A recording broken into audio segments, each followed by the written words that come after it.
Okay, guys, so today I was talking to some of my teammates about certain behaviors and customs and norms that are very normal in the States, but people in Europe find to be very, very strange. So I talked to Cody, an American slash fake Italian, and Javier, who is from Spain, about some of these things and their opinions on them.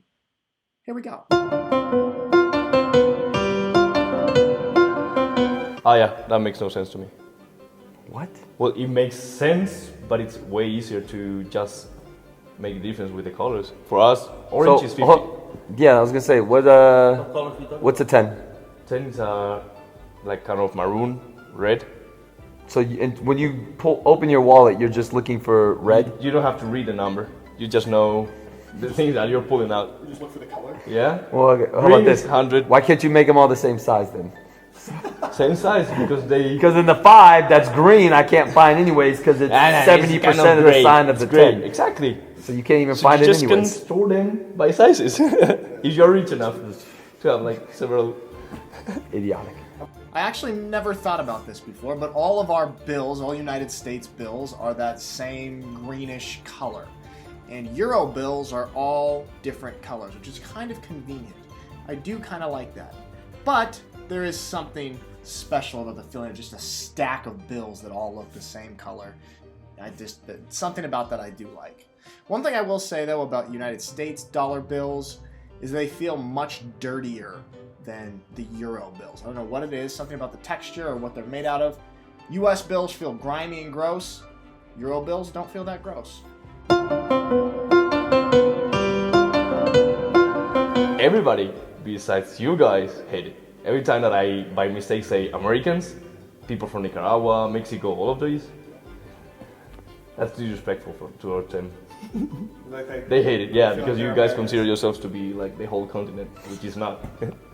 Watch out, let's give us some. That's funny. But actually, if you think about it, I guess it is a little bit ignorant because there is 2 full continents that are America, North America and South America. But I will say, there are no other countries on North or South America that have the name America in it.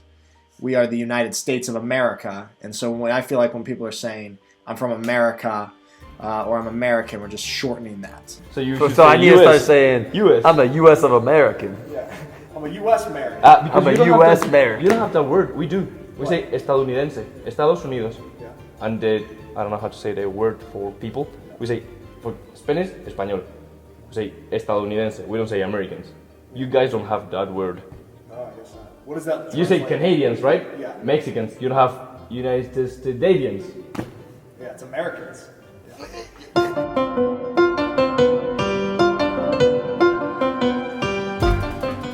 Like commercials over and over. And then at the end it says, do not take this drug if you have, but they run it in about 6 seconds. You should talk to your doctor about drug. Drug? Yes, drug.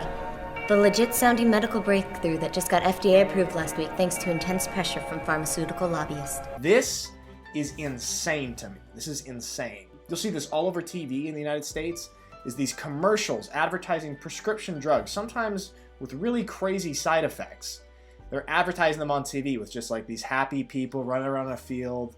If you suffer from depression or blah, blah, blah, take this. And then it'll list the side effects. Side effects may include blah, blah, blah, blah, blah, blah, all these terrible side effects. And it says, ask your doctor about this today. And there are only 2 countries in the world, according to my research, that are allowed to do this direct-to-consumer prescription drug marketing. It's the United States and New Zealand. So I find that very interesting, and I think that if you guys go to the States and you see these commercials on TV, you would be appalled. I think it weirds Speedy out. I think she's very surprised every time because there's a lot. It's not like you'd see one in a football game. It'd be like every commercial break, you would have 1 to 2 probably. Actually, that's something that we do wrong in Spain, I would say. They completely relate our flag to fascism in Spain. You cannot hang it out. No, you can't. If you do that, you are considered to be a fascist.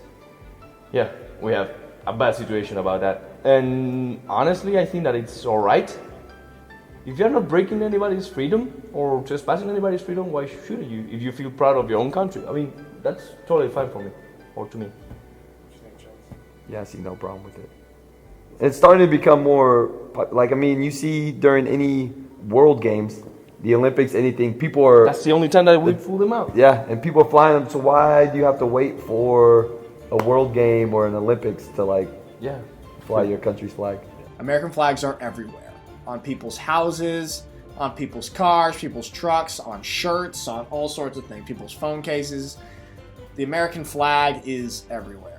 And that's just kind of ingrained into the society in the USA, is just American flags everywhere. But I do understand how that can look weird from the outside, especially with a country like Germany that isn't so comfortable with flying its flag everywhere. 8-hour lunch breaks and. What? Say what you feel, Javi. I admire your culture that way, because if you grind, you're gonna go far in life. And sometimes, for example, in my own country, we don't like the people that grind. We're trying to bring them down.